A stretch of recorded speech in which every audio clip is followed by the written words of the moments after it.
ka qenë pjesë e raportit Dikmari që autoritetet shqiptare refuzojnë të jetojnë këtë rast dhe duan autoritetet ndërkombëtare. Pra një pjesë e kësaj, së është një skenar, por një pjesë është dhe faji jonë i Shqipërisë, nga pikpamja e organeve të ndjekjes penale, ja ku e ketë territorin e Republikës së Shqipërisë, çdo që a e po gafë, sipas teje?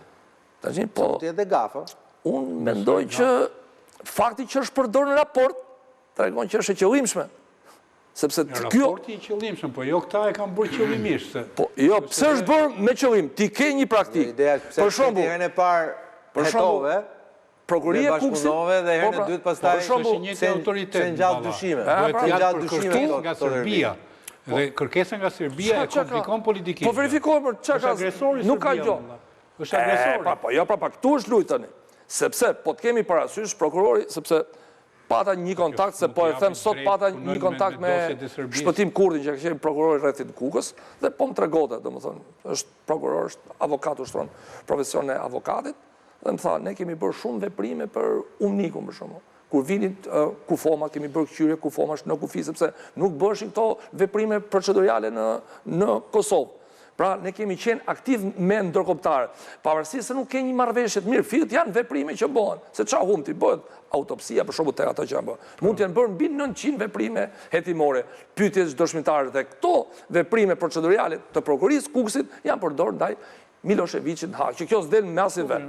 Po tash s'del se dalin heronj tjerë, po unë po të them është prokurori rreth që ka bërë këto veprime dhe prokuroria e Kukës, se s'mund t'i bëj një veprim, do t'i bëj gjithë një person. Në rastin konkret, nuk janë bërë dhe kjo ka shërbyer mos veprimi i organeve të ndjekjes penale në Shqipëri, ka shërbyer si akuzë, po më nuk e bën ti, e bën tjetri. Dhe kjo ka rëndu pozitën. Tani, është bërë me qëllim, apo jo, për menimin tim personal, fakti që ky refuzim është përdorur në raportin e Dikmartit, mendoj që është bërë me qëllim me prapavim. Dhe me thënë vërtetën, Frok, ajo që let kuptoj Hashimi në ato deklaratë është pikërisht kjo. Shiko, Shqipëria ka dy përgjegjësirat më dha, që i kanë natyrshme, por dhe i ka stimuluar vetë. Ka përgjegjësinë juridike, ashtu që po thotë dhe prokurori, ka përgjegjësinë politike. Nga njerë duket përgjegjësia politike duket shumë herë më e madhe, por në fakt, një përgjegjësi politike nuk qëndron dot më këmbë nëse nuk bazohet në gjithë nocionin juridik, në gjithë veprimtarinë juridike. Ose ka kryer veprimtari politike shumë të gjallë, shumë të fuqishme, Edi Rama, pro leadershipit të UÇK-s, ose nuk ka një politikan tjetër. Bëhet fjalë për vitin 2010. Jo, po themi për gjithë, po vim deri këtu. Se në 2010 kishim një proces juridik, nuk kishim një proces politik akoma. Këshilli i Evropës ishte politik si proces. Si?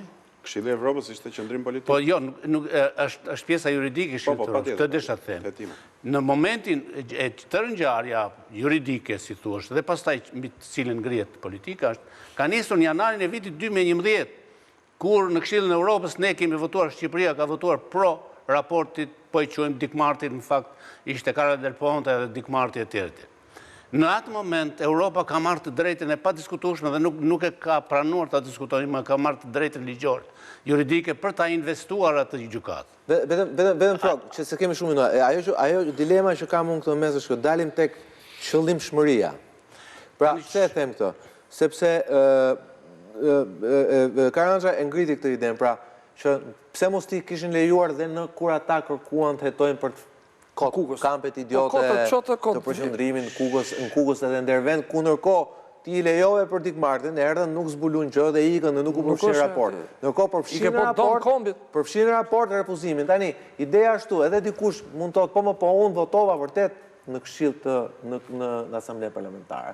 Pa ata erdhën dhe në fund fare nuk zbulun gjë. Pra ideja kjo është hipset brava, zbriset brava. Pra edhe po të kishim refuzu, por do përfundonim, ama edhe kur i dham okej, është turp nga ana jonë që ne i lam ata të vinte jetojnë për gjëra që ne kemi nuk janë. Fal vetëm një diçka. Të gjithë letër porosit dhe këmbimet që ka bërë që nga viti 99 duhet bëhet transparente Ministria e Drejtësisë t'i bëj publike. Tjetër gjë se çfarë bëjmë. Duhet bëj Rama, apo duhet bëhet transparente këto para kombit dhe kemi detyrime. T'i bëj transparente nuk janë sekret shtetror, çfarë veprimesh janë bërë. Ka ndodhur edhe për arsye Në ratë parë është një ignorancë, mos e lëmë njanë, është një atavizim i sistemit komunistik, ti më që më kontrolon mua, i lëmë këto se s'kanë shumë rëndësi. Rëndësi ka një gjë, ka një element, që në ekipin verifikus, fakt mbledhës, për UÇK-n kanë marrë pjesë shqiptarë, dhe shqiptarë shumë të rëndësishëm. Po. Familjarë të leadershipit shqiptarë. Të është në bën kryeministra. Familjarë të leadershipit shqiptarë, familjarë të afërt, të nxehtë, vija dhe bi. Dhe janë përgjegjës për këtë fakt mbledhje. Nga njëta familje e cila votoi pro Dick Martit në asamblenë parlamentare. Ky është thelbi. Dhe thelbi ky është e tëra. Pastaj, pjesa tjetër, ne kemi vepruar dhe siç veprojmë, dhe siç kemi vepruar deri më tani, edhe kam frikë se edhe më vonë. Ne veprojmë, shteti këtu në shpeshherë vepron si OEF dhe nuk vepron si shtet. Shteti është juridik. Nuk është prall. Dyta, kemi sot atë që thotë Vini. Kemi sot, nuk kemi shtëpinë e verdhë. Sot në gjykatën e Hagës, ata po gjykohen për fshehje të kufomave të burgosurve të serbë në burgjet e UÇK-s Shqipëri. Ku ka pas burgje UÇK-ja në Shqipëri? Po s'kishte pas se nuk i verifikuam. Po nuk ka pasur. Do të thotë që qëllimi i tyre është në mos kishin gjetë burgjet, do kishin gjetur kopsht e fëmijësh. Pra është ajo që thotë Nora, ishte vendosur ajo. Ajo është. Ja këtu neve duhet të bini mbrapa kësaj pune.